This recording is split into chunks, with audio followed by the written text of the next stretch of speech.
What's Hey, up? How you doing? I'm good. I'm not familiar with this platform, so can we see if there are people here or no? Well, you can see there are six people watching currently. I actually can't see that. I You don't, can where do you, where if can you you see that? you're on the StreamYard thing, right? You're on the you're in the place where I am. You're not watching it on YouTube, right? You're watching No, it. no, Yeah. no. Yeah, Mm-mm. so if you go over to the right and click on comments, you'll be able to see the comments, Oh, gotcha. Okay, right? cool, cool, You cool. know what I'm Yeah. saying? And I can hear you fine, so I think we're good Okay. with that. I can see you fine. And yeah, if you look like on the screen over there, it's got a little eyeball and six. Where? In the upper left hand corner of our like right above my head, like Yeah, right, yeah, yeah. You see that, or maybe only I can see that. I don't see an eyeball. Okay, that's me. Okay, then only I can see that. Six people. We usually don't have like a million people watching Okay. it. Usually it's between No, that's 10, good. That's t- good. 10, 10 Yeah. and 30. People watch this stuff though afterwards, like on YouTube, get like 1,000 views, probably I something don't like I that. don't love the fact that it's gonna be on YouTube, but it's just like, yeah, just the fact that it's not gonna be like an ephemeral Twitter space, but I'll deal with it. It's Yeah, fine. yeah. Well, yeah, because when I asked you, it's like right off the bat, you were like, "Yeah, awesome," but then since then, you were like, "Yo, though, like," and yeah, It's okay. It's yeah. okay. I feel like there's a little bit of false advertising going on though, because when I sent you the photo to advertise the stream, I had longer hair, and then I've since gotten a haircut. So It looks it looks great. We all yeah. phases and stages, right? You can't. I'm thinking about shaving and like changing my vibe up, but it's like I've been building this beard brand for like 2 years now. This COVID I've thing. never seen you without a beard, I don't think. Yeah, Yeah. yeah. I know. I used to be like fash boy, like hard part Yeah. and clean. And Like clean shaven. never even a 5 o'clock shot. Yeah. Is Then that a thing now where like if you have a beard that's like associated with leftism or I I think don't it know. always no I think it always kind of was, yeah, like red beard, a big red beard, that's like a nice socialist guy you can trust, um until you pass out on the couch and then he's fucking doing this cancelable things that betray his values. But yeah, we'll see. I'm gonna crowdsource whether I shave or not. Yeah, do a poll, like an Ayla style poll. It's like Ayla. I it's like did three people vote. I did one a while ago. I did one a while ago for that, but I want to re-up on it because it was like 100 people voted. And I think most people were like keep the long hair but shave. But then I was like, I don't know if I want to even listen to the poll. I'm just gonna do polls until I Do you hear have what I long want. hair? I can't even tell. Kind of. It's like slick back, but Oh, like yeah, okay. kind of. Yeah, basically. But Okay. in any case, grooming. Big topic, right? How I groom. Anyway, Oh, what okay. wah wah. How you feeling today, Steph? I'm What's the vibe? okay. I'm all right. Yeah. I just it's finals weeks. I'm in grad school, so Mm-hmm. just yeah, like eyeing the new GPT chat bot to see if I can get some labor out of that. What is that? I actually don't know what the GBT It's is. like, so I guess this technology has been out for a while, but this interface is new. So it's just like a website where um, you're you basically like chat with a bot, which is the definition of a chat bot. But it's like I think it's running on. Is it running on GPT-4 or something? It's really good. Like you just like you can type like write an essay, I don't know, about the Battle of Hastings or something, and I'll just spit out like paragraphs. Like you'll write something and it'll give you feedback on your writing. Is that? No, like it'll write it for you. Oh, no shit. Yeah, and the thing is, like, I would never have. I'm so innocent that I would never have thought to use it for that purpose. But then I Right. saw some people tweeting that students were using it Oh Jesus. to. That's not innocent stuff. That's integrity and like caring about being a fucking human No, no, being. no. But But once I saw that, I was like, I was well, like, you just as something to bounce off of, right? I mean, you can see what the bot has to say. mhm. Yeah. That's wild. That's really, really Yeah, wild. yeah. I feel like as a poet, like I shouldn't ever have to do analytical writing ever. Mm. That's just Is that a big part of it's your not a big part, but it's an program? annoying part. Yeah. Analytical writing, like analyzing your own stuff and other and like classic poets, or what's mostly what you do I mean, analysis it depends wise. on the class. It just like sort of like critical essays, things like that. But I can't get away with it quite as much as the high school kids or the undergrads can with the chat bot, right? Like, it's not a good writer, like, but I'm it sure. just because I played with it a little bit. It's not actually it's not going to produce like transcendentally good writing or anything like that. Though I did see someone type in apparently the prompt, explain Deleuze to me or I'll fucking kill you. Don't Yeah. dumb it down, and it actually produced like a pretty good explanation. Like, it Oh was like, this is what no. rhizomes are. This is what a body without organs is. And then I was Oh reading the explanation. Jesus. I was like, wait, I actually think that it's correct. Like, I actually Oh think this is a God. pretty good. That's like that's like Mhm. apocalyptically dark if that's true. Like if I could have just been asking a robot that this whole time instead of like weird like touching the contours of the Deleuze's shadow or whatever I've been doing. I haven't been on the Deleuze vibe in a while. That was like very Yeah. it comes back every like 7 years or something Yeah, for I'll me. come It's back in like a another big 7 years. yeah. Yeah, 2017, 2018, that was the big I don't know. That was the last wave, the acceleration, Mhm, that mhm. kind of when that was kind of hip online for a little wave. What, yeah, I remember you saying, is it right? So, okay, so unnamed grad program, right? Yeah, Uh, yeah, can we yeah. say where you live? Does Yeah, it I mean, matter? look, it's not. I don't. I don't actually really take very good care with my internet hygiene. So yeah, no, I'm in Austin. Um, it's mostly I just like to be able to look for jobs without my like shit posts like shooting up to the top Google search result. But yeah, no, I don't. Yeah, I'm in Austin. I'm in the third year of an MFA creative writing program. Yeah.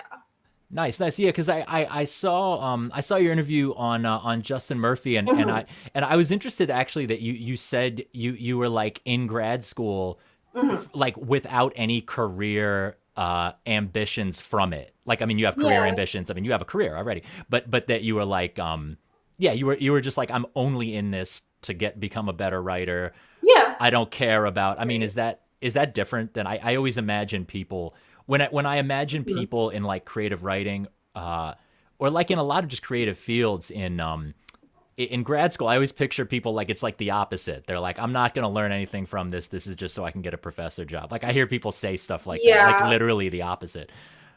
Yeah, it's interesting, right? Because like, well, first of all, MFA programs have just proliferated like up the wazoo like in the last like 10, 15 years.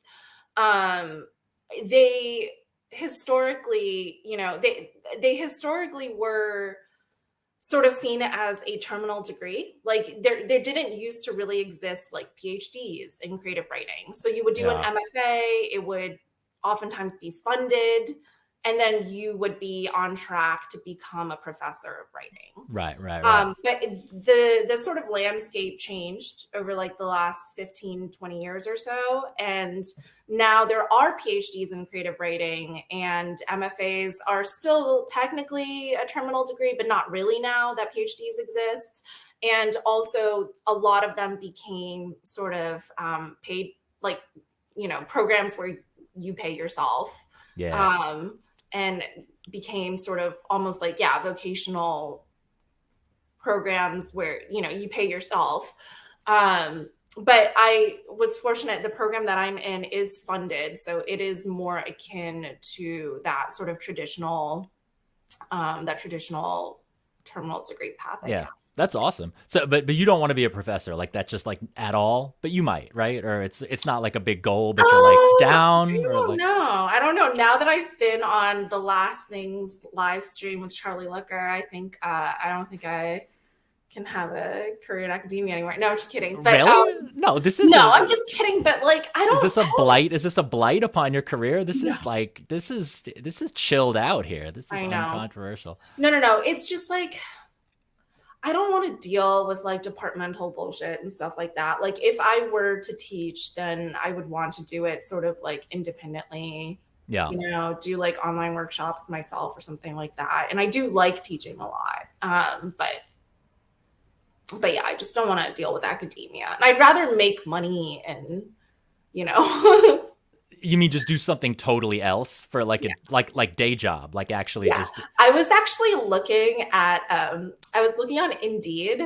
Just like this is my escapist like hobby. Like whenever I see that like Evangelion meme with like, Masato being like alone again on a Friday night, you're pathetic. I don't And think I'm I've like, seen that, but yeah. yeah, I'm alone, just like looking through listings on Indeed.com, Yeah, like yeah, yeah. fantasizing about jobs where I make a lot of money, despite not having any lucrative skills.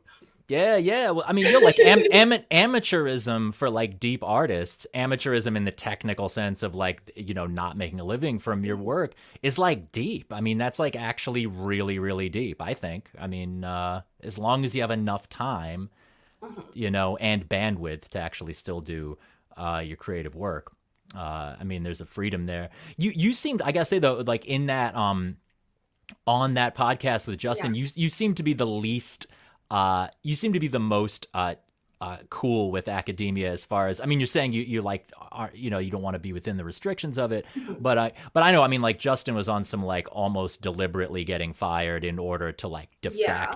defect, because his ideas, he was like, what I'm about is like Yeah. not compatible with the ideological stuff of the Yeah. academy. Yeah. But Yeah. you seemed a little more like, no, I'm digging, like you actually like digging being in your program and stuff. So I mean, do you really feel like seriously restrained in any kind of No, creative way, or not no, so no, much? no, Right? not at all, actually. I mean, here's the thing. I mean, like, I don't, I really, I really am not about like sort of knee jerk contrarianism or, um, you know, I think there's, I'll say this, I'll say this until I graduate and probably even to like the next generation of students. But like, I think there's a lot of value in going through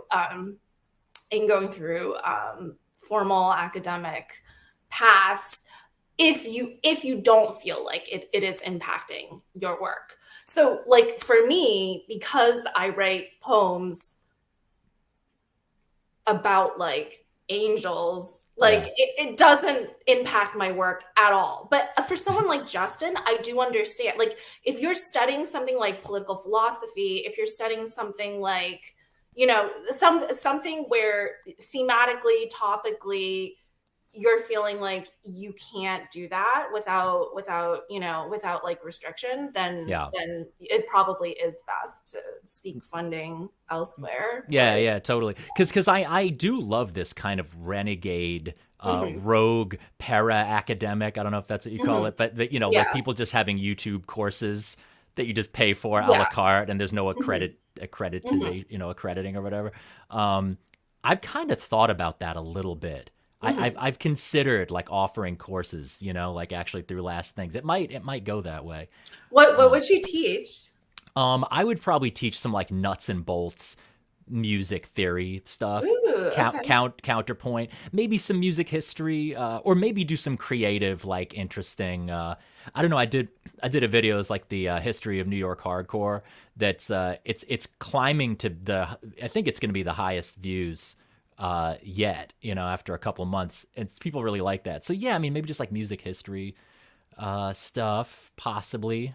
I don't know. I don't have it. I mean, I'm gonna work my way up to there. We'll see. But then there's also real academia. I could also kind of see doing. You know what? I could imagine being in academia, like Mhm. as a composer, but I have a hard time imagining the application process of like, taking what I do and like spinning it in a way that would be appealing, to an admissions. Yeah. You know what I'm saying? Like Mhm. just taking, given that so actually here's a good question. I mean, when you applied to the MFA program, did Mhm. you have to spin your work in some, like, did you have to say like the poem about the spider and stuff? Like, did you Mhm. was it erect? I mean, did you have to be like, oh, Oh, I wrote that. Okay. So when I applied to the program, it was a really weird time because I was just coming online.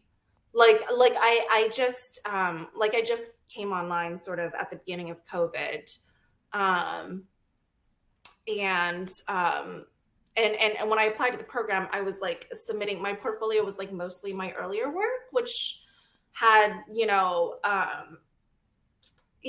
which just like I was sort of addressing like themes that occupied my 20s, which were things like, thinking about like my racial heritage or like thinking about being a woman. oh, so you were just crushing it then? Yeah, I right. didn't even have to spin it. Like that was Right. like literally just what I like thematically. That is what I was preoccupied with at the time, and I had sort of a very straightforward relationship um, to that sort of.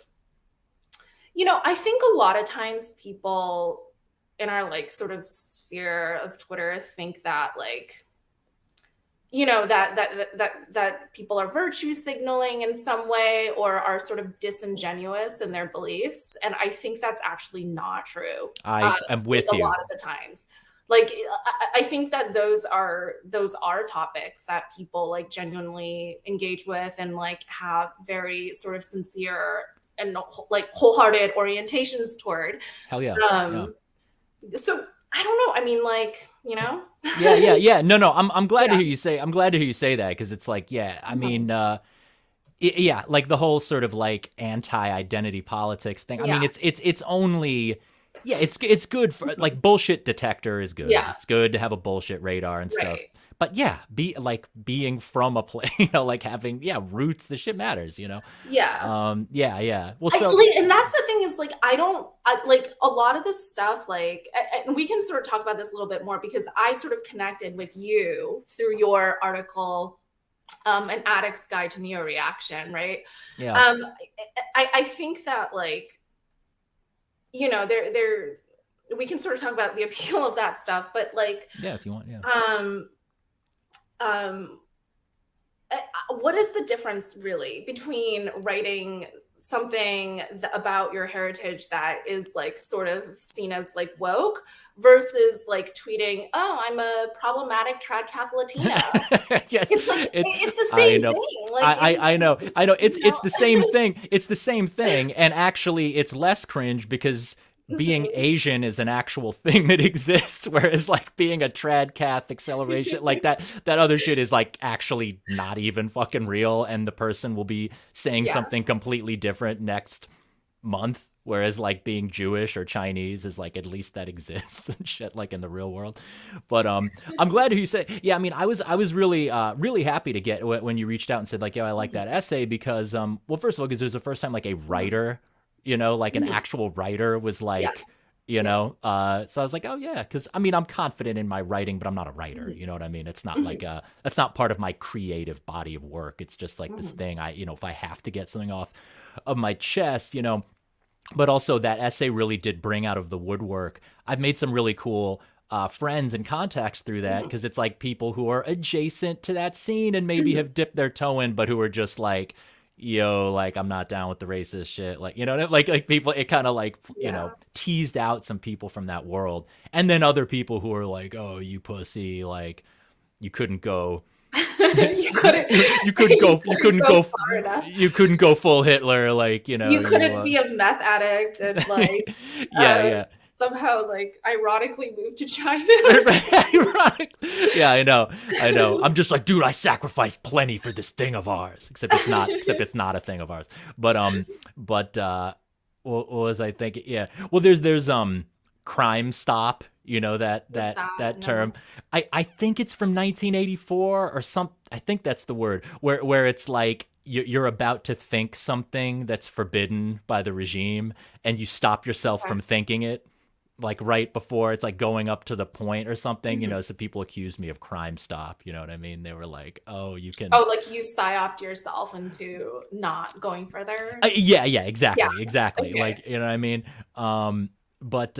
Yeah, I don't know. This is the thing with artists and ideologies, though. Like, we're retards. Like, I mean, just as far as artists go, I mean, I don't know. Maybe I won't drag you into my. But you're like a philosopher, though. Like that's first of all, we should make a distinction because you're very generous. like you've actually done a lot of like reading and research.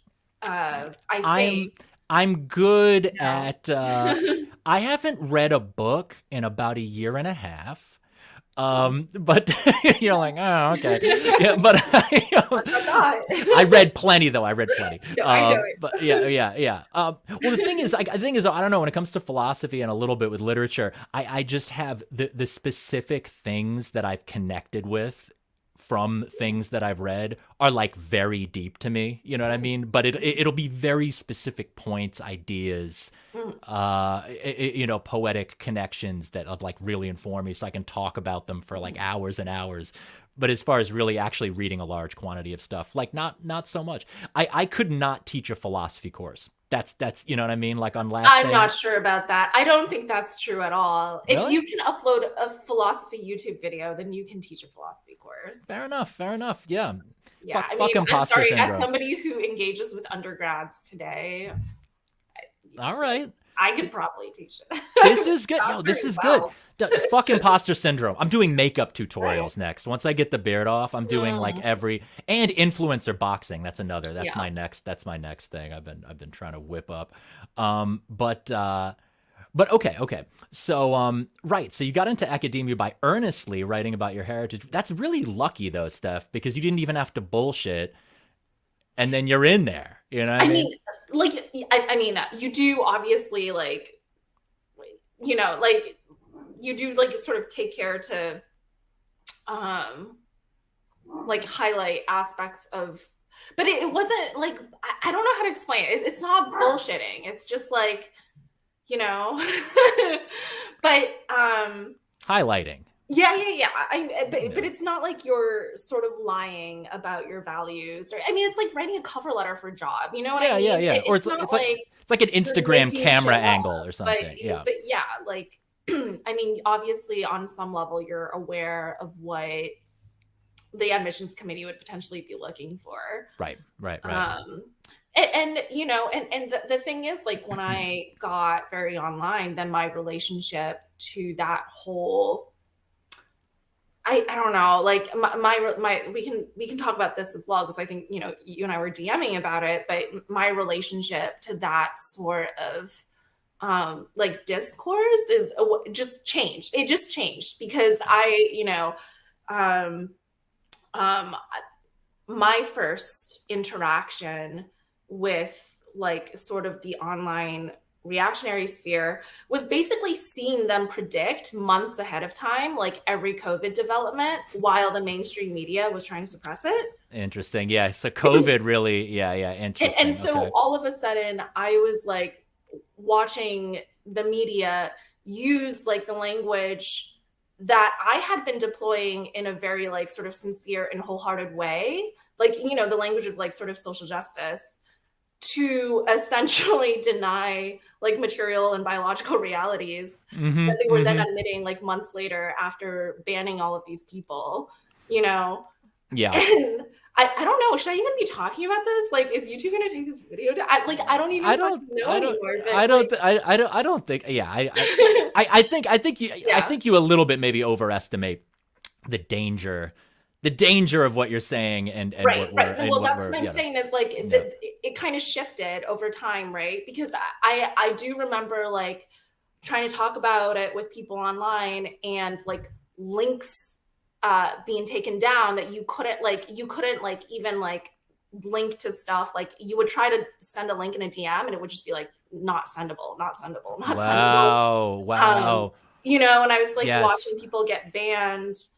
And so all of a sudden that sort of changed my orientation to that discourse because I was like, linguistically, like what I had been talking about in sincere ways was now being used to deny like reality, like Hmm. things like saying that it was like xenophobic or anti-Chinese to acknowledge that COVID was coming, Right, right, right, things right, like right. that, where it was like, oh, I was like, oh, like the regime is deploying this language cynically, whereas Yeah. I was deploying it like sincerely, Right, right, right, right, right. right? I also I hate how people just won't Mhm, say I changed my mind, I was wrong. People mhm, just won't apologize. The people who were wrong about mhm, COVID, they won't say like I was wrong mhm, when it comes out how mhm, wrong people were. mhm. And it's just like that like really bothers me that like, I've lost not lost friends, but like people now are like, unfollow Mhm, literally because I said I'm not sure about this COVID shit. Like, mhm. just I literally just being People are like, still so insanely touchy about it. it's really It's bizarre. yeah, it is Well, bizarre. because that's also a lot of the thing. Yeah, a lot of the time a lot of the ways that I've interacted with this reactionary shit is like, well, some of it's just like, ooh, edgy I stuff. know a Like, lot of it yeah, is just bullshit. yeah, or my engagement with it has been also bullshit a little bit. I mean, bullshit in the sense of juvenile, Mhm, drawing a swastika on your right. fucking like trapper keeper in your fucking fifth grade. Like just like juvenile shit. But then there's other shit where you're like, look, the people I'm surrounded by Mhm. are saying things that I know to be insane and brainwashed and crazy, about COVID or just like various lib shit. And so then you're just like, all right, what else is out there? And then Right. the Mhm. everything other than the regime brainwashing is available to you now, including other forms of brainwashing. I think for me, like the thing that's been challenging, and I think something that we've talked about, in DMs is like, okay, so this language that I was deploying sort of sincerely and like my actual sincere values, now that I see how it has been like used cynically and manipulatively, um, is there another way to sort of talk about those things without like triggering that now like sort of defensive immune system sort of reflex where it's like, oh, like like now that language is sort of like polluted for me. Hmm. And I think that's something that I'm still coming to terms with. Like, how do we sort of talk about um these things that are still part of my value system, but without using like the language of Yeah, without using yeah, the yeah. language of the regime. And Right, right, right. So I mean, yeah. so it really, so the thing about really the thing about Chinese-ness and COVID at the beginning, Mhm. that's really the thing. That sounds like that's like the primary thing that That I that think that that was like the first thing. Yeah, I think that was like the first thing. But it's like once you start looking, once your eyes are sort of opened. Now I sound like fucking like conspiracy theorist, I know but cult. it's Yeah, true. I mean, it's like once you're like, oh, you can't trust the New York Times. Like like right. once you start like actually like paying attention to what is being said versus what is actually happening, what has actual evidence behind it and what is Yeah. like a sort of spin, you just notice like instances of it everywhere, Oh, it's and you feel Yeah. vertigo. You feel vertigo and paranoia. Hmm. It's yeah. I mean, a lot of the word conspiracy theory. It's funny because the people, at least in my world that I've seen, the Hmm. people who accuse other people of conspiracy theory, they're projecting. They're the ones with the conspiracy theory. Because I'll just be Hmm. like, look, I don't have a theory. I just know that I see a hole in the narrative. So I Hmm. don't even have a theory about what's correct. I just Hmm. see some shit that's incorrect and now I have questions. And Hmm. people are like, oh, you've been brainwashed by a conspiracy theory. And I'm like, you just said I've been brainwashed. So you're the one saying that there's a conspiracy to make me question shit. Whereas like I just arrived at the questioning with my own fucking eyes. Yeah. And you can't give me credit that I came up with that. And you think I got that skepticism from fucking Alex Jones or something. You know, it's very it's very weird. Yeah. Yeah, that reminds me. I just watched this movie, Knives Out. It's like a murder mystery. Yeah, I didn't see it. I heard it's great though. Yeah. But this detective at once, at one point in the movie, he's like, "Oh, there's a donut. There's a donut in the middle of this mystery." I don't know. I just like that visual where he's like, a there's donut, like a hole. Like there's something doesn't add up. Something doesn't make sense. Yeah. There's a donut. Yeah, that's the thing. Donut hole to plug the donut. Right, that's the thing. Like I don't claim to have the hole to plug it up with. I just see the fucking donut. You know what I mean? It's like, yeah, I know. It's that's interesting. Also, you're talking about coming online, like specifically at a time.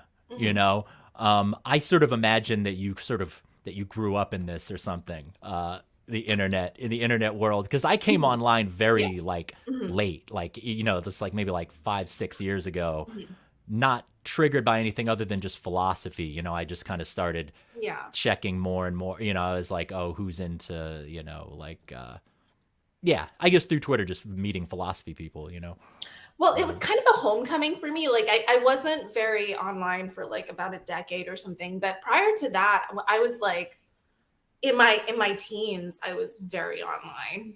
Yeah. Like I ran one of the first Harry Potter fan sites, like on the internet. No shit. That's kind of big, right? Isn't it? I don't know. Yeah. So I mean, yeah, and then I just lived like a normal life, and then with COVID, I came back online. But so it felt natural. Yeah. Nice. So I don't know. Yeah, should we get more into just like specifically what your work is? I love the poems you sent; were fucking awesome. And I mean, should we talk about, I don't know, like you put out this chapbook, Name and Noun, which I don't have the book. But the press is shutting down. Oh, is it? You want to talk about like ephemerality? Yeah, the press is shutting down, but it's fine. I mean, it's like chapbooks are. Nobody really reads them anyways. They're sort of just like a checkbox that you tick off, in the career of like an up and coming poet. Yeah. The first full length collection is really where I'm, investing my energies now. Okay. Yeah. But so, because I know so little about the literary world or the poetry world, and I'm only just now meeting poets and writers, I mean, it's like you and Nick Dollinger and then other people who I don't really kick it with, but, I'm becoming aware of and, friends with, friendly online. So there are boxes that you tick. Is that right? I mean, there still are, like, the poetry, the road to being a quote unquote, like whatever it is, professional or legit recognized poet. There still are things like put out a book, put out a chapbook, be on a press. Like those still are real. It's funny because that's my neighbor's dog. It's funny because like I don't have to do that, and when I was sending out my chapbook to different presses, I was getting like so many rejections, and I was just like, okay, if no one says yes, like in the next month, I'm just gonna stop sending it out because it doesn't really matter anyways. And then it just happened that this press said yes, but it's kind of weird because like I have this like ambivalent relationship to institutions and to sort of traditional sort of institutional art tracks, right? Because like on some level, I'm still tempted to go and jump through the hoops, even though I don't really see a point. And I don't know why. Like maybe it's because I'm Asian and I just, culturally have been sort of taught to like jump through these like hoops formally. But I don't know. Yeah. So like, because it sounds like you had like jumping through the hoop of going to grad school didn't feel like jumping through a hoop because you're doing stuff that they were into, right? But like, do you feel now like now that your work's changed and it's less it's about different concerns, you know, Mhm. like does that make you feel less, does that make it feel like there are less institutional opportunities for, like, you know what I mean? Does that make you want to jump through hoops less in the future than you might have before? So the interesting thing is that as you get further in this world, you find secret hoops and side quests. Nice. Like like there are like fucking like writing fellowships and residencies in like abandoned castles in like European countries that you can apply for and stuff like that. Mm. And I want to jump through those hoops. Like like I want to do like cool stuff. Um so yeah, I mean, like, I don't know. I mean, there's still cool stuff that is like institutional, Mm-hmm. but I also love sort of more extra institutional DIY, like avant-garde stuff too. So Yeah, yeah, yeah. Because I mean, I am interested kind of in both. I guess I'm a little more interested in hearing about the non-institutional kind of mhm. DIY. Because like, you know, I don't even know.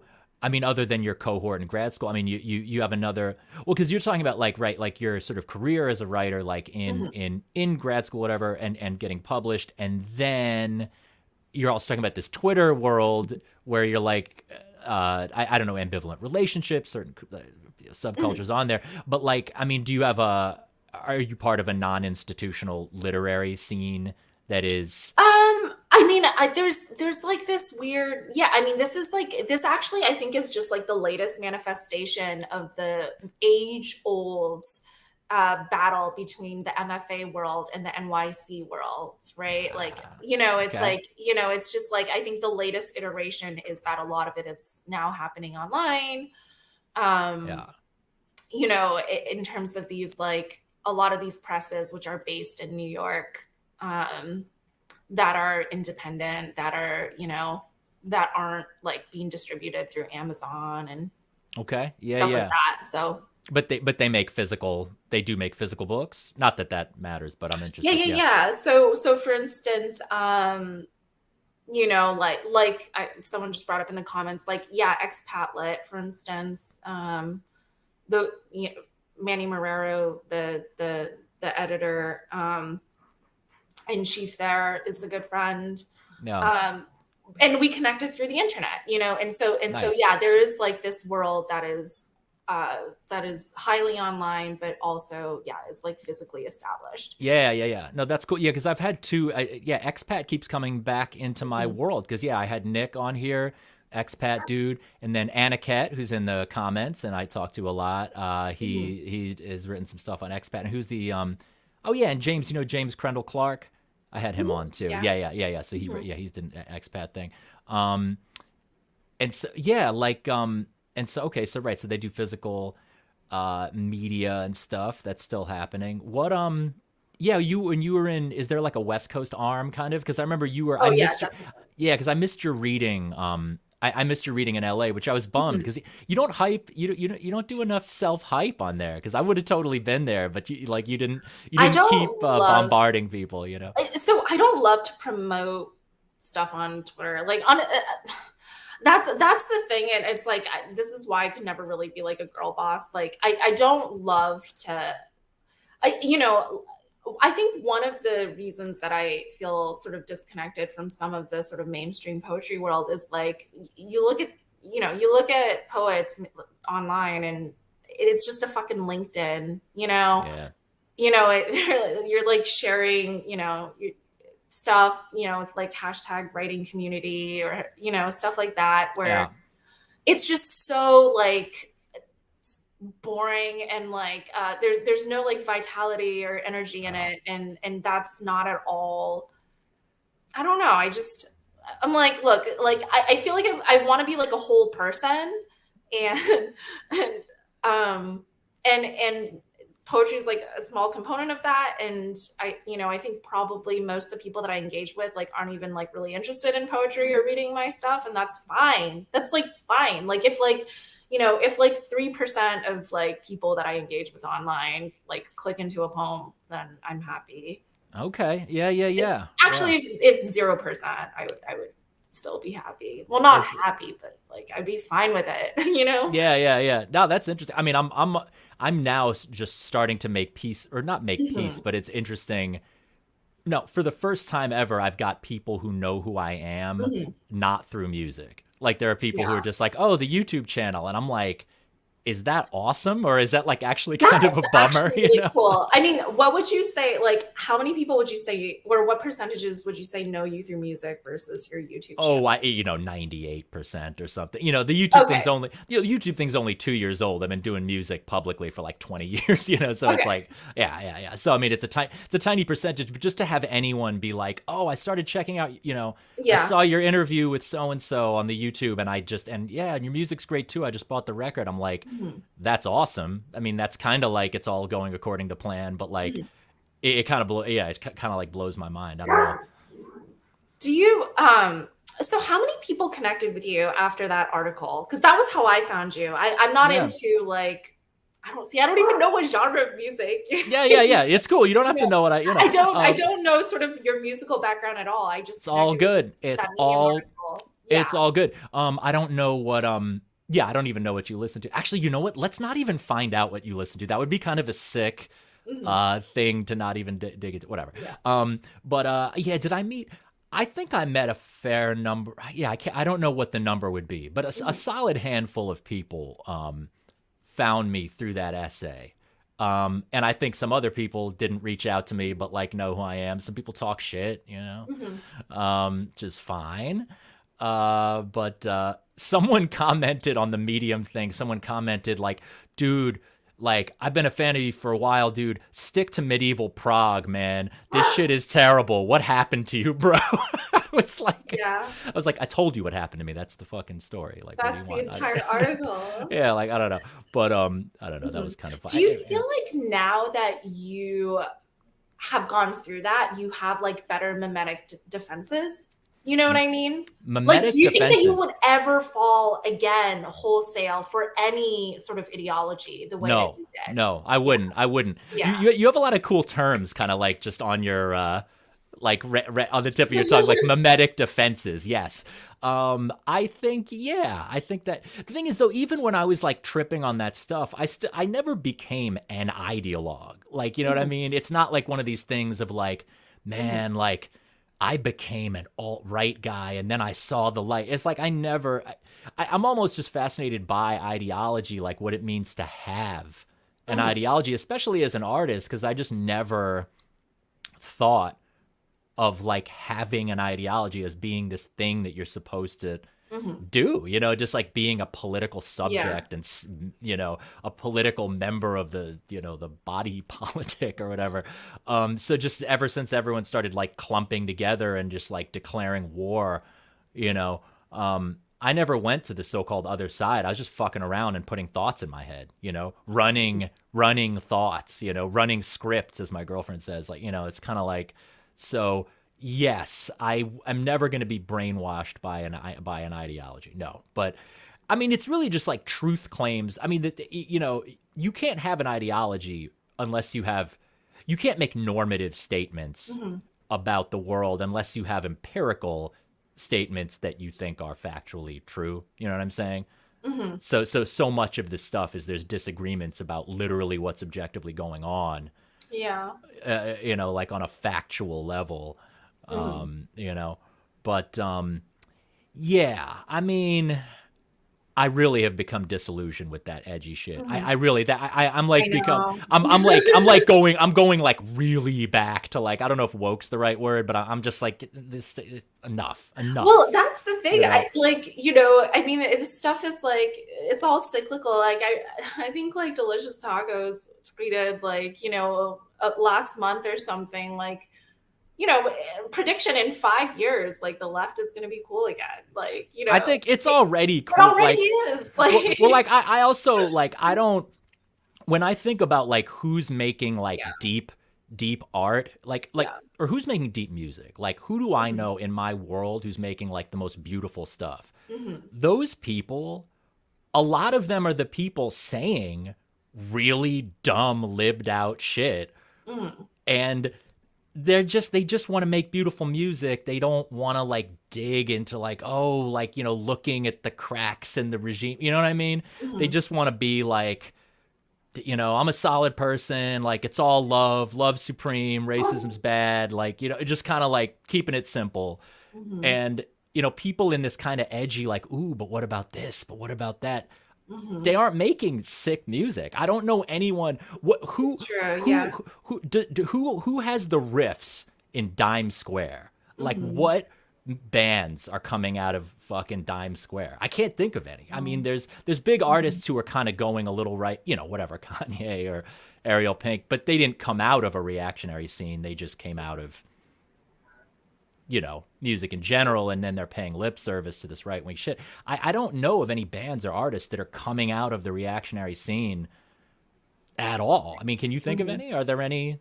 So my only sort of engagement in terms of, in terms of that scene is just like what I can tell sort of remotely,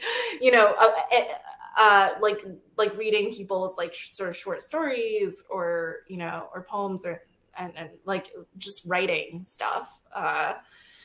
And there is some really good stuff, honestly. Like, but the hit rate is like not particularly amazing, but that's the same, that's the same just across the board, it across like culture in general. I think I mean, I think there are some really talented authors who are sort of, into like edgier shit. But I don't think what made them good is the edgy stuff. Yeah. It's almost like incidental, I think I think a lot of this stuff is contingent, is cyclical, is incidental, is, this isn't the stuff that's going to last. Yeah. You have to, good writing is transcendental, like in terms of space and time. It has nothing to do, has absolutely nothing to do with, memes or or group chats or like, I mean, that stuff is fun and but ultimately can kind of just be a distraction. Word. Well, I definitely feel you that memes are not art and that those are separate things. I do have a belief in memes, though. I don't like wield that, but the whole thing of meme magic from like 2015, that whole like I do believe in like that shit is a cult, a cult power. Like I do. Cult power, like I don't know if you're into like magic and that kind of shit. Yeah. No, I've read some Jonathan Michael Greer. He's cool. I do think that, there probably is something going on there, but I don't, that's not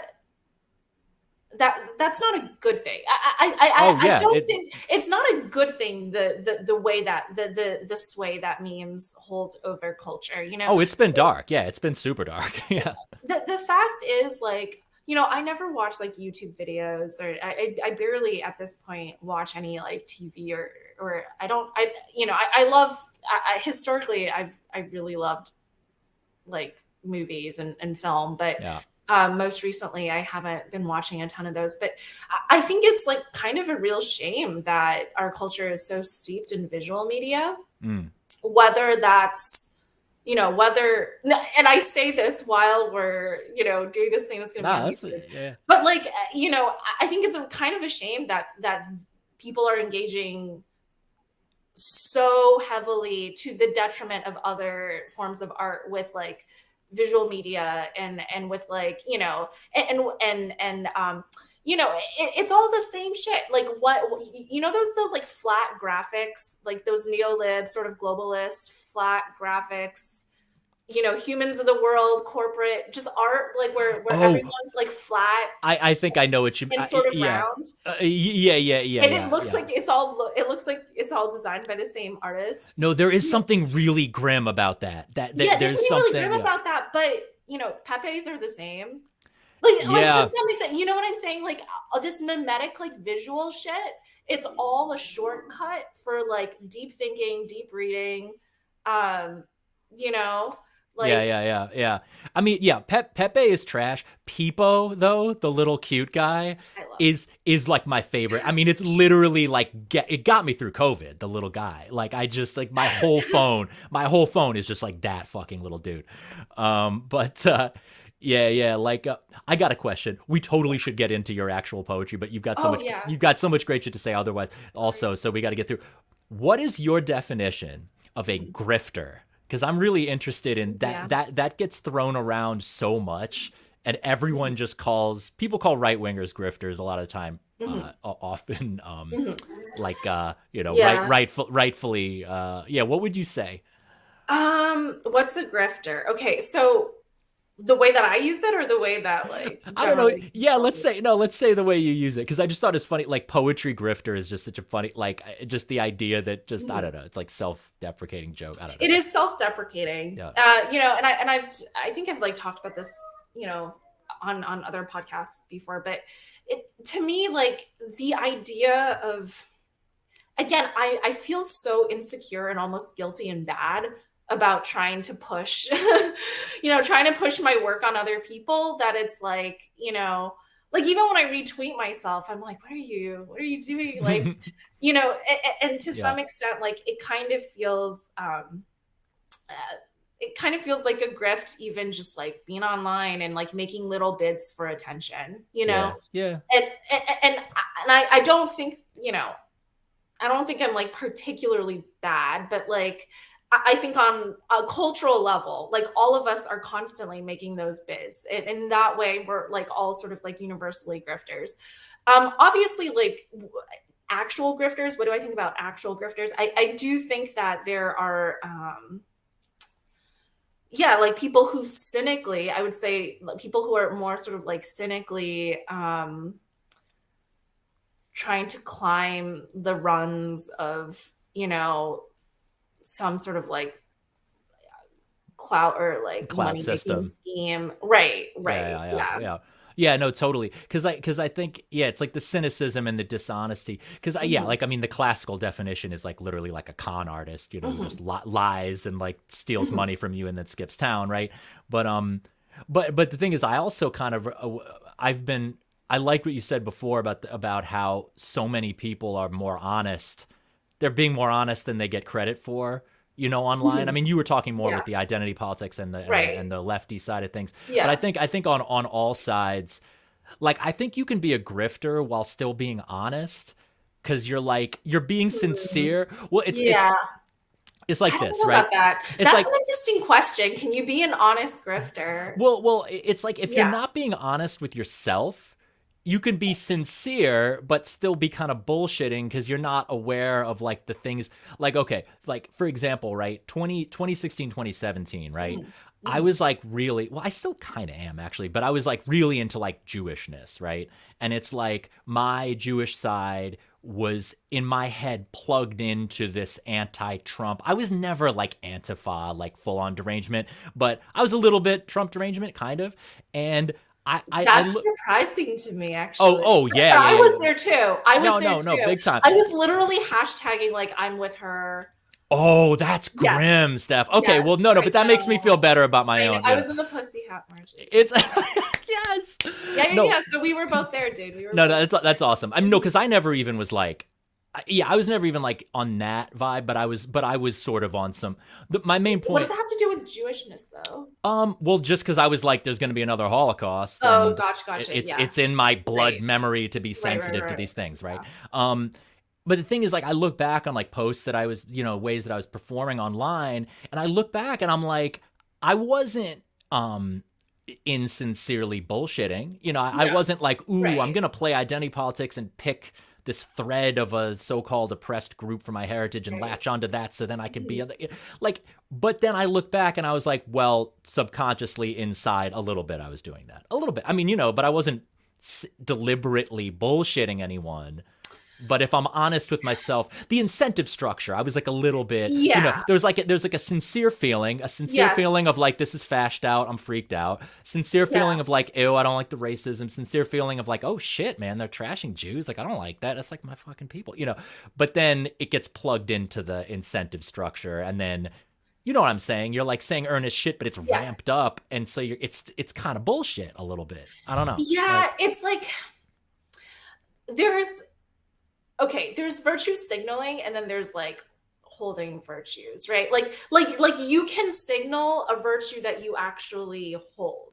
right. You know what I mean? Like it doesn't mean that you don't actually hold the virtue. And I think that's what you're saying. Yeah. Well, I don't know who said this. I forget who said this, but there's this quote that's sort of like,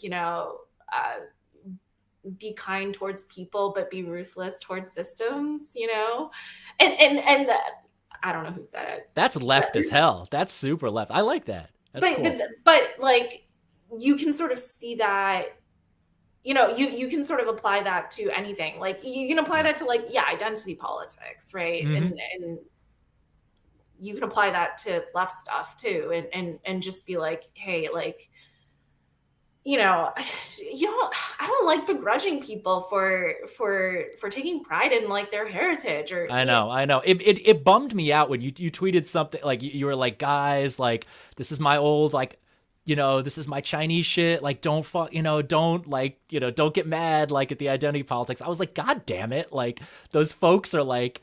I was like, don't let them bully you out of like, I know, and like who you are. I will say, like, nobody's ever. I don't like, most people have been like actually super nice and understanding, and I think that like, I think that's the thing is like, I think most people actually don't necessarily have an issue with that stuff per se, Yeah. as long as they can tell that it's not being weaponized and used like cynically, and Yeah. and the thing is, I think a lot of times it's hard to tell if you don't know the person, if you haven't been like following them for years, like how would you tell? Like, actually, I just saw a tweet earlier today from like seasonal click farm worker. See, this is like fucking, like, I'm like fucking brain poison. I know all these scandals. They're like baseball cards, like, oh, you got the delicious tacos, follow back, like me too, like, it's like, yeah. I saw a tweet earlier today from like seasonal click farm worker that was like, there's no such thing as good woke art or whatever. I'm like, what the fuck is woke art? Like, what are you talking about? Like my chapbook could be interpreted as woke art because I have like poems about my grandma in the kitchen, Yep. But is it in and of itself like woke? It actually doesn't necessarily like carry. I don't think it carries. It's not necessarily just a vessel or a vehicle for like an ideology, and it's like it speaks to like our collective like brain poisoning that we have to read things through that filter. Like, oh, you're. I think this is something that you and I DM'd about, but like, what is our relationship to the canon? Oh, I'm writing a poem about Achilles. That's based. I'm writing a poem about my Chinese grandmother. That's woke. I know, it's so true. I know. That dichotomy is like totally false. It makes no sense. Absolutely. And probably the same person could be like interested in both of those things. I know. And honestly, the fact talking about brain poison. Me too, by the way. This is us, but I do, even having this conversation, like, I'm like, is this a result of brain poisoning, or are we actually like really just deep in the trenches of like what's really going on? Like, I can't tell. I can't, you know what I mean? I feel it like a poison. Yeah, it truly is. Yeah. Well, at least the poison goes in cycles and stuff. It's like, I mean, the whole some of this like woke based, like, well, I did wonder a little bit, since I'm not in a humanities. Well, I mean, I haven't been in college since like the early aughts. Yeah. And yeah, like, I did have some kind of questions in my head though about like what the different relationships to the canon might be in different situations, because you get like, because like, online you'll have the like marble bust Yeah. AVI people. That's crested a little bit, but like Yeah. people who are just like defend Western culture. Half of those guys, I doubt could sing like 5 themes by Schubert. I mean, I think those people are fucking LARPing. But let's say they're not LARPing. Yeah, I It's actually know some of them are actually like pretty serious, like scholars and readers. And that's the thing that I don't think that people understand on sort of like both sides. It's like, actually, those people over there are really well read. yeah, Like, yeah, yeah, and I would say that to like both, sort of both sides. It's like, yeah. because it's like, people are like, oh, like, like English students today, like don't even read, or like don't have like a good grasp of, of like Homer or something. It's like, no, that's actually not true. I'm sorry. Like, Yeah. it's just not true. Like, if you're in a graduate program, like literature program today, like these people are extremely well read. They're actually like very scholarly, very serious. Mm-hmm. And on the other side, yeah, there are LARPers, but there are people that are also doing a lot of like really deep and serious like research and reading and stuff like Mm-hmm. that. And I think it's a discredit to pretend like it's just not true on Okay, no, this is good. This yeah. is good to know. Okay, no, this is good Yeah. because I do wonder. Yeah, like I do Mhm. wonder, like in the academy, Mhm. is the canon under this attack that people claim it is. You know what I mean? Because people It always there like, do you, is. it But is I kind mean, of. to some extent, yes. But the way that it's under attack is simply that I think people want to like bring new stuff in, and not necessarily like saying that there's no value Hmm. to the stuff that has historically been taught. And honestly, the only thing is, I think people are disingenuous, right, about sort Hmm. of power relations. And like I think everybody is very disingenuous about like power relations. So, to some extent, I think it doesn't necessarily benefit um us in academia, like like to say it's okay if the undergrads don't know the canon or whatever, like Okay. like I I actually think that's probably not good. Like they probably just because like if those undergrads do want to continue their research and go further, and they've never been taught that stuff, well, now Hmm. they're at a disadvantage compared to people who were taught that stuff. Yeah. Yeah. And so there's a way in which, when you don't recognize like the ongoing importance of the canon, and you like actually like insist on not teaching it to undergrads, then you're actually setting up like the less privileged to fail, honestly, because Yes. they don't have the same background. Yeah. um and you might say, oh well, like the entire system needs to change. I mean, maybe then just fucking dismantle universities in the first place. Right. Right. Right. But That's if we're yeah. operating under this legacy system, then you know Yeah, yeah, yeah, yeah, yeah. I mean, I guess it's like just with the Western canon. I'm always like, the way it gets talked about definitely has changed since I was even 10 years ago. Where it's like, you know, when I used to listen to Beethoven, I mean, I still do, but like 10 years ago, 15 years ago, if I listened to Beethoven or I Mhm. read fucking Dante or something, I didn't think these are white guys. Mhm. I didn't think, oh, they're white, therefore they're evil. Nor did I think, oh, they're white, therefore they're me. I was just like, these are ancient dudes. They're ancient. They're just ancient. We have And nothing in common yeah, anyway. no, that's what I'm saying. Like, Yeah. I have no more in common. Like some powdered wig German guy. Like I have nothing more in common with that dude than you do, or that a black person does. You know what I mean? So it's like when people are like, this is white, I'm like, that's one way of looking at things. Like that's not necessarily, you know what I'm saying? I don't know. So then there's this I kind of. do understand what you're saying. I do want to push back on that like a little bit, just because like for instance, you know, I do think that like representation in media is kind of important, because like for instance, right? Like I love space westerns, but I hate western, like just like classic old timey westerns. And Hmm. and I'm not really sure why, because like for a long time I didn't really understand what was happening, because I was like, it's the same sort of narrative elements, but why is it that I hate westerns but I love space westerns? And it's like, oh, it's because space westerns have Asian women in them. Yeah, But yeah. for real, it's like, it's like, oh yeah, like um I can like literally sort of project myself into being like, I don't know, like a pilot or something, Yeah, yeah, okay.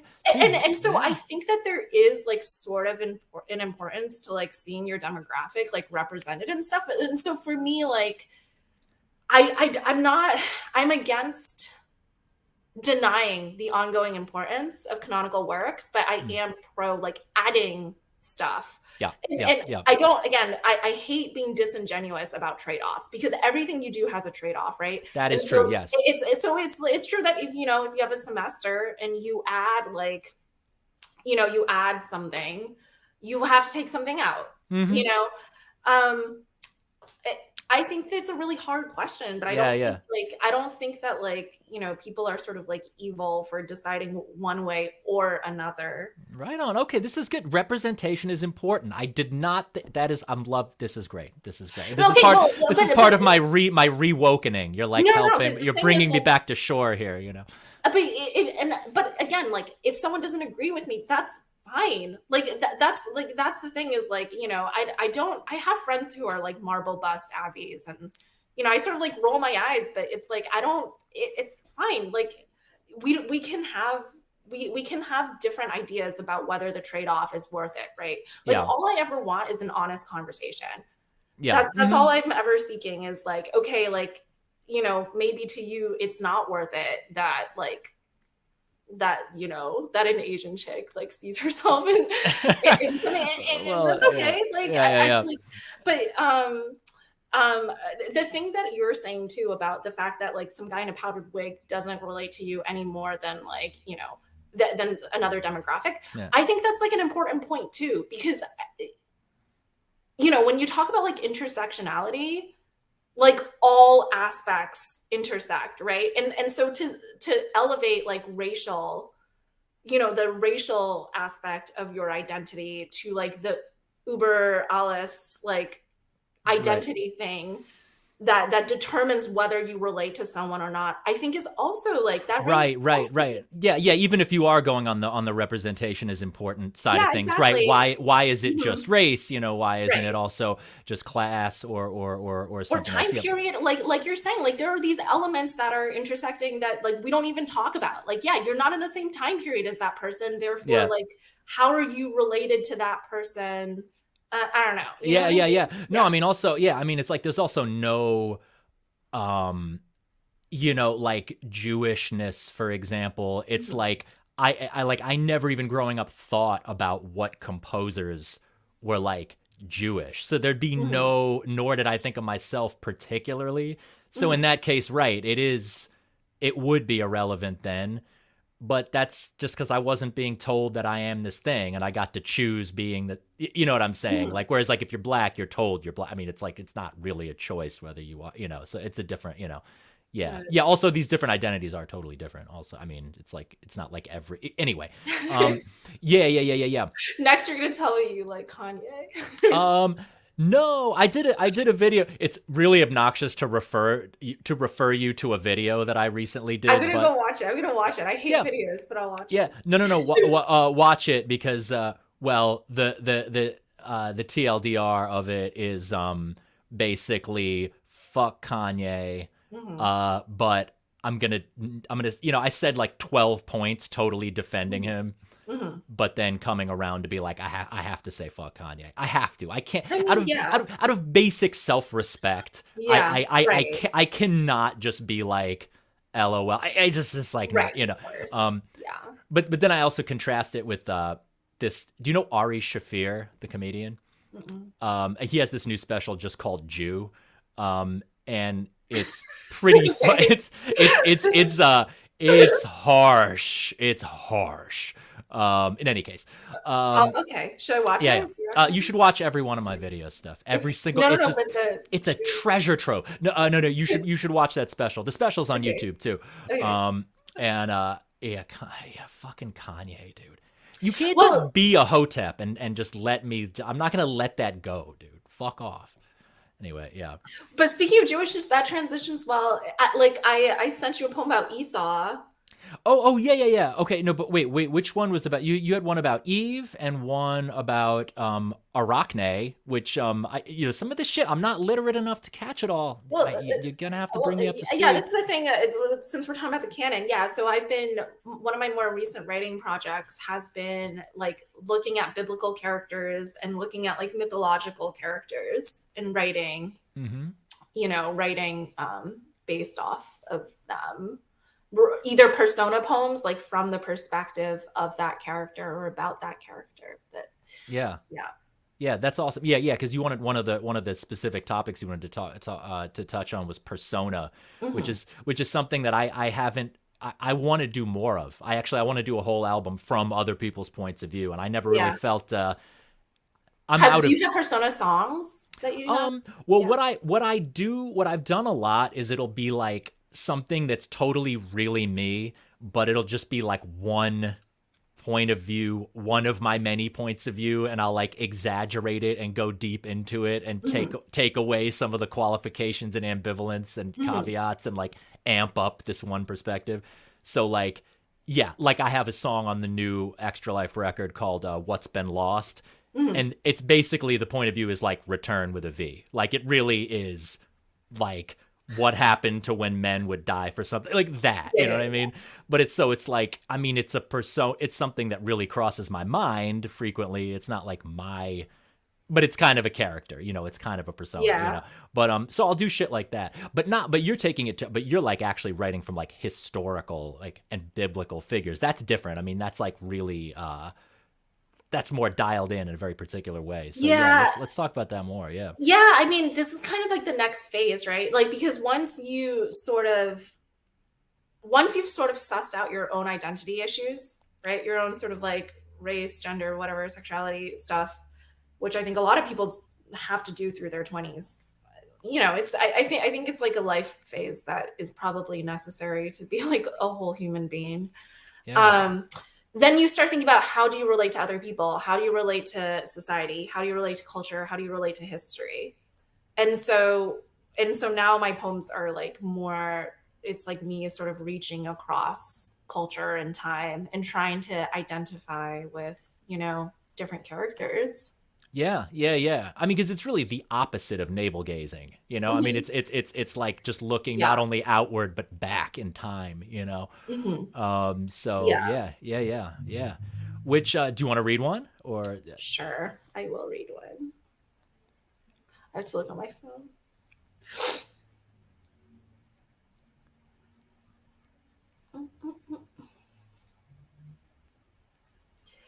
Okay, so maybe I'll read. I want to read the Esau one. It's not published yet. Nice, a leak. I know. Oh wait, I didn't. I think I actually didn't send you that one. Technically, it's Yeah. not a persona poem because it's in third person and Mm. it's about Esau, which I don't know. Do you want to do you want to say what the story is? How about you? Because Okay. I'm Do you know not what it is? even. I mean, yeah. I mean, like my biblical knowledge is not like that deep. Yeah, so Um, it's like these two brothers, Esau and Jacob. Um, and Esau was the older brother technically and should have had the birthright. But he was sort of tricked out of it by his younger brother, who then grew to be like, one of the sort of favored historical biblical patriarchs. And Esau was sort of like relegated, to sort of just like more minor territories. yep. But like, it's interesting, right? Because like in the Bible, it's not clear why he's disfavored. it seems like he might be like a little arrogant, but like there doesn't seem he doesn't seem to be like it's not like Cain and Abel. Like Esau doesn't seem to be like evil or Right. anything. It's just that he seems to almost like be fated to sort of be the disfavored child. Uh-huh. And so I think that for contrarians, you're like, why, you know, and you maybe sort of feel sympathy towards this, like, yeah, like this disfavored brother. Esau apologism. Esau Apologia. apologism. Esau was a dissident. God. Return to Esau. No, but this is like the crazy thing, right? Like to some extent, like this isn't my history. It's not my culture. And I am writing about it. But I mean, but if you're really into this universal human kind of lefty like Which I am. humanism, then it's like, yeah, it's human beings did this. You know what I'm saying? It's Right, just right, like which it's I just am. But there's something about it that I think that I want to like sort of articulate, because there's actually nothing trad about this, right? Like someone from my demographic, like writing about this stuff, like and embodying these characters, like it's not trad, like just yeah. by dint of what it is, like, you know, and so I don't want it to be read that way. I don't want it to be interpreted that way. And I know you don't follow like literary stuff, but like there's been controversies in recent years about, with the hashtag own voices movement. And that's more like, oh, like, white men or like privileged groups like shouldn't be writing characters that and so that's like really But called up like that questions of like empathy or like who should be writing But that, what, I mean, but that kind of shit of only use your own voice, that it just hypes up the marble bust thing. Because then it's just like white people being like, well, if I can only write my own voice, it's going to be fucking, Charlemagne or something. I mean, which it wouldn't be for me. It would be like whatever, Moses. No, it's true. It's so true. fucking. It's like with acting, dude. It's just like we need to have a disabled actor play this disabled. It's called acting. Anyway, yeah. Sorry. Anyway, yeah. Tangent. Rant. Old man rant. Okay. Did you see Sound of Metal? That was such a good movie. I didn't actually. What is it about metal? Am I like? Yeah, it's about a metal drummer who loses his hearing. Oh, yes. Yeah. I haven't. And there's like, yeah. There's like signing and like sign language and stuff. Oh, word. And is the actor deaf? I was wondering that. I think I looked it up and then I forgot. I don't remember, but it would seem to be like a fraught thing, right? Yeah. Okay, I'll read you my Esau poem now. Here we go. Okay, it's titled Esau. I never understood your fate or how, if time is an arrow, it strikes late, if at all. I have known a hunger I would undo my own good birth to sate as well.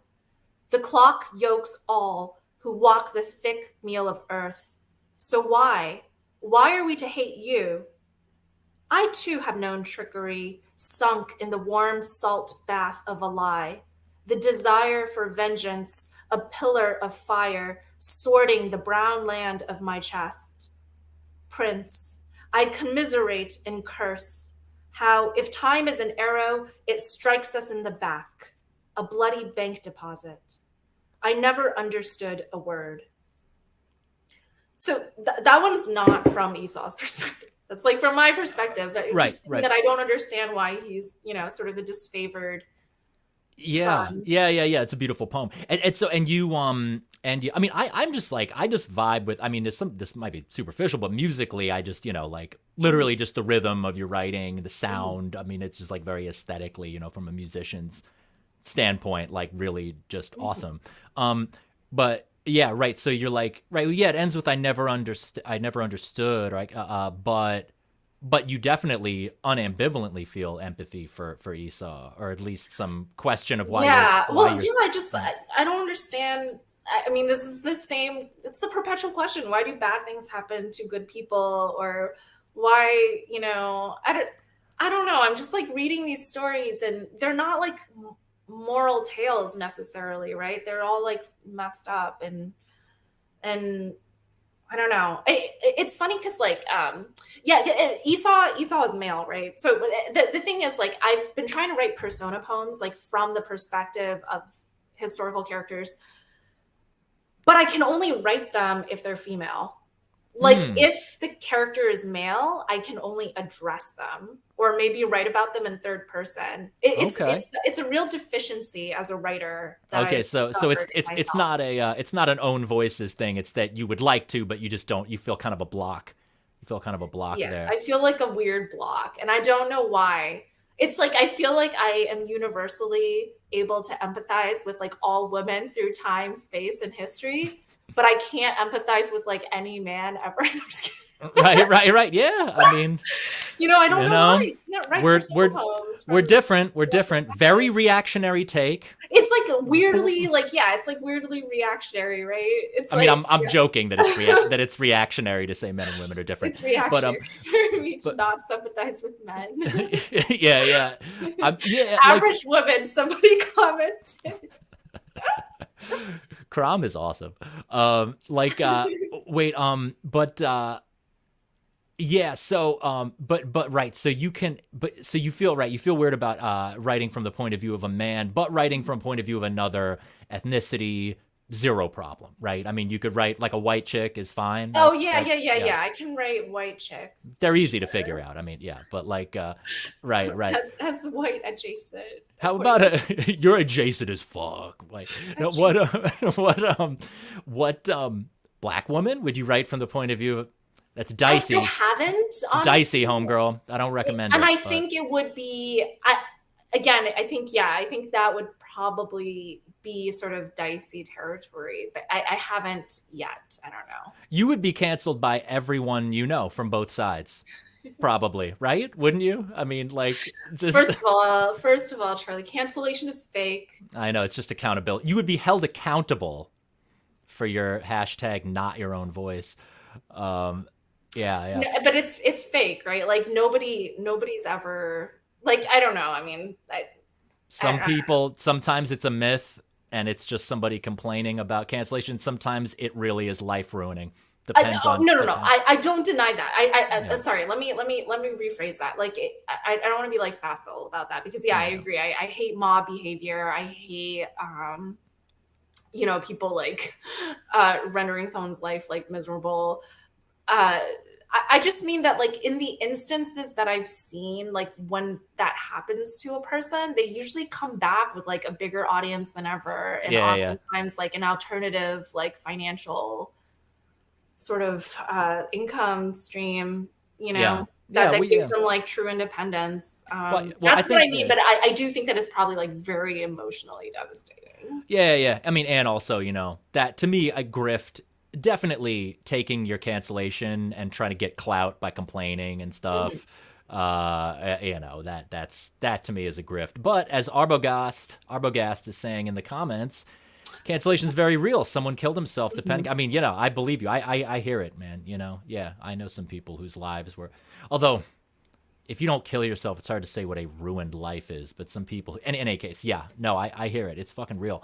But in any case, right, like right. So you might not write from the point of view of a black woman, but it's way easy. It's way easier for you to see yourself writing from the point of view of a black woman than from an Asian man. Would you say? Ooh, that's an interesting question. See, I Yeah. don't love this type of question because Then let's not do it well, then. no. It just because I think it's like impossible to answer because what you're asking is like, what is again like in the big like sort of intersectional like knot of identities, like what are the facets that are more salient to you? Yeah, yeah, And yeah. I think that like the things that people like okay, fundamentally I think that people don't understand themselves very well. And Yep. so for me to say like these are the facets of my identity that are most salient to me, like I'm probably even like wrong about that. You know what Yeah. I mean? And Yeah. I wouldn't know that until I was thrown into a context where all of a sudden I'm like, oh wait, never mind. I do like actually like in this like specific situation, it's this other facet that takes Yeah. precedence. Yeah. Yeah. Um, I mean, you know, I like one of the Reddits that I love to hang out on is Asian masculinity. Sick. Yeah. I love Yeah. that. You just like it's like for dating and shit, or like No. what? No, I'm kidding. I'm It's sure like it's this not. weird, oh my God. See, I'm like scared because like they're kind of they're a tight knit community, and a lot of times they say disparaging things about Asian women, sometimes with, but um, it's just a fascinating community to me because it's like this weird blend of, in some ways, like very sort of emphatic identity politics, Hmm. but on the other hand, also like sort of very problematic views. It's like a weird marriage of like both like extremely progressive in some ways views and extremely like reactionary views, and that just like fascinates me, so I just Yeah, like yeah. lurk there. I you have, know yeah, I don't know shit about what's going on with Asian men other than a couple yeah, people that I happen to be friends with. But yeah, like I couldn't even predict what they're Asian hotaps. I mean, is that like a thing? I don't know. Uh, that's kind of the is vibe. it Yeah, that is interesting? kind of the vibe. Yeah. Yeah, yeah, yeah, yeah. Like, well, I mean, I assume they hate Jews, right? I mean, that's sort of No, I don't think no. so. I don't think Interesting. they hate anyone necessarily, except for people that sort of betray the community, or Yeah, yeah, I yeah. think they feel very ambivalently about interracial relationships Right, right, between right. Asian women and non-Asian men, for instance. I could see that. I could see that Yeah, totally. that's the kind of thing. Yeah. Totally. Yeah. I don't know. My stereotype about Asian men is that they're kind of chads. I don't know. I think maybe other people, maybe there's more like Mhm. nerdy stereotypes or more disrespectful. I think of Chad. I think of some Chad energy. I don't know. But Yeah. Well, but anyway, my point, why I brought that up was basically to say, like, I think in some context, I would sympathize with an Asian man over like a woman yeah. of any race, I guess. It's just like it's hard to say unless you're in a specific situation with it, Yeah, like yeah. No, no, totally. hyper specific to be like, oh, who do you sympathize with more. I know it was a little bit. It was a little bit some like over determined like Yeah. goofy question. But I mean, but I am interested though, just on the not interested of like give me an answer to that, but just Mhm. I'm always interested how like people who are artists, writers, just Mhm. creative, when your creative work is your number one way of Mhm. engaging with the world and engaging with yourself. It's like sometimes like the fact that you could imagine writing from X point of view, but not from Y point of view, that probably means something about yourself that's deeper than you've even unpacked yet, right? I mean, Right. it's like, I do think yeah. that's true. Yeah, I think the fact that I can't write from a male perspective indicates that there is something that is like very fundamental about how I perceive my gender that I Hmm. haven't even fully unpacked, you Yeah, know? yeah, yeah, yeah, yeah, yeah. No, Mhm. no, totally, totally. I mean, yeah, when I think of like what music I relate to and what really Mhm. has moved me and what I've taken in my own work, I mean, that yeah, there are implications there of my perception of culture and myself, and Mhm. I guess race and stuff. Even though I don't think of Bach as white or me as white, like whatever. But still, there's probably issues of representation, whatever that yeah that are there. That if I wanted to unpack, I could. But the music comes first, and the aesthetics come first, or whatever. So yeah, yeah, yeah. I love the other poems that you sent were really cool. I liked the spider one a lot. I mean, I liked both. Arachne. Yeah. Yeah, okay, maybe I'll read that one and then maybe we can start to wrap it up. Okay. Yeah, Um, yeah, yeah. That sounds good. Yeah. yeah, so Arachne, again, like quick mythological reminder. She was a really gifted weaver, and it was said that she could like outweave Athena, and Athena was not happy about this, so they decided to have a weaving contest. And I think Arachne actually technically beat her. And Athena was really pissed. So she turned her into a spider so that she would Okay. have to weave forever. Okay. Interesting. Interesting. Yeah, Okay. yeah, yeah. So So that's took the yeah. origin of spiders. So took something that was a beautiful creative act and made it this compulsory like biological Hmm. sort of machine thing. Okay. Right on. Okay, yeah. So this one, I wrote a series of haikus. So every stanza of this poem is a haiku, and it's titled Arachne in Haiku. And this one is a persona poem, so it's from the perspective of Arachne. I spin spindly arms. Midnight pulls around me like sheets of violet silk. Every night I spin, a pristine record, a new story for no one. Undercover, I am no one, nothing. My name is not Arachne. Adrian Rich said, increasing complexity, that is what truth is. I try to increase. I eat, then do it again. I call it fasting. Or spinning faster, limbs blurring, landscapes sliding, past landscapes, past flesh. Could this be a curse? Speed, a rehearsed, glistening performance, a dress? All I express is not for pleasure, but the law of a compulsion.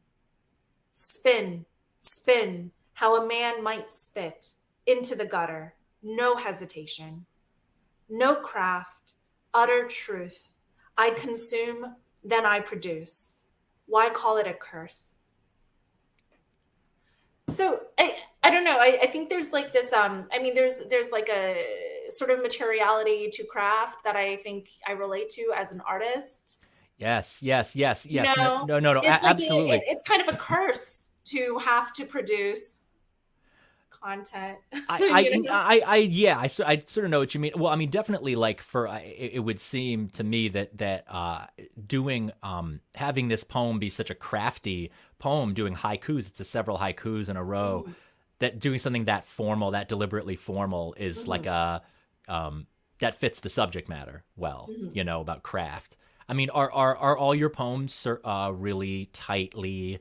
Because I mean, I appreciate the rhythm of all of them and the flow, but I didn't like scan them Right. and Yeah. do. I mean, how formal are they? Like, what's the So, like, for instance, the Aesop poem is technically free verse, but I always do maintain like sort of an internal.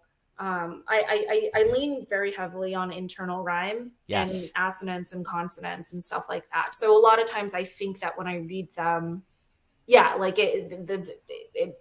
people do question whether there is like an underlying formality. But in terms of actual formal poetry, like the haikus, that's kind of like maybe 1 in 10 of my poems are like Okay. technically formal, Mm-hmm. and the rest are technically free verse. And that's the thing, I love free verse, and that's another thing that it's like that I think the sort of trads get wrong is like free verse is wonderful. Free verse is beautiful. Like read some contemporary poetry, guys. Like it's Yeah. Totally. Is it no. easier? Do you find it free verse versus formal stuff? Do you find one of them easier or harder to write, or quicker, or like Is it? or maybe I it's all don't. the I don't same? know. They're just different. It's just different. I mean, in some ways, it's easier to write a formal poem because you just have a structure and you almost slot into it. And I think I think it's easier to write a free verse poem. I think it's easier to write a free verse poem, but it's harder to write a good free verse poem, if that Right. makes Yeah. sense. No, Yeah. totally. Yeah. Yeah. Because you don't Yeah. have the structure to lean on. So you have to Mm-hmm. do you have to do your own scaffolding. Yeah. Because I wish, I've never written poetry, but I've been writing lyrics Yeah, for me years too. and years, Yeah. and I craft them and care about them, Mhm. on the level of like it's poetry and stuff. Mhm. But something that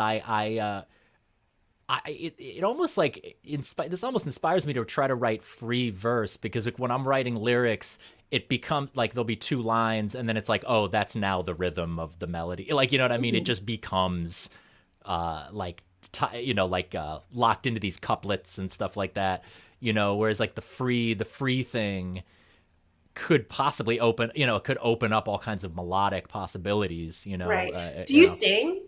You sing? Yes, that's yeah. Can you come to Austin? Are you guys gonna uh do a show down here? Eventually, yeah. I mean, I just reunited my band from years ago, Extra Yeah. Life, and we're about to do this big tour of France and the UK in January. And yeah, I want to do the States, and Austin would definitely be on the Yeah. plate.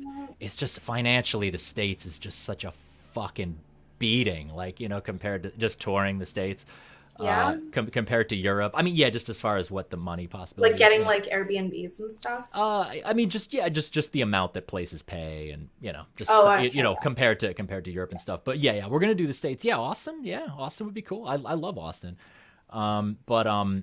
But yeah, free verse versus the structural thing. The internal rhymes and stuff that glues shit together for me, for Right. sure. Like it gives this sense of coherence, even though it's like there, you can't like scan out the lines and stuff. Yeah, right on. Well, Yeah. you were saying you're feeling like you wanna call it possibly. I just I like I don't ever want, to keep people. This is I'm such a bad grifter. I don't want to keep people, and I think Okay. So you were being more polite rather well, than yeah, and I also just think like in terms of like knowing my own attention span, I don't love consuming stuff that's like over an hour and a half. Okay, right on. Okay, we can call it Yeah. it then. My only thing, I mean, these things they've been sprawling out to 3 hours. My thing now is to keep it below 2, under 2. Just because it's like I have to pay for the higher podcast storage plan if they go above 3, so I try to keep it under 2. But yeah, well, I mean, okay, but so grifting wise, grift a little bit, because we've only got 21 people watching, but a lot of people are going to watch this, so you can tell them what. Okay, grifting. I'm on Twitter at Poetry Grifter.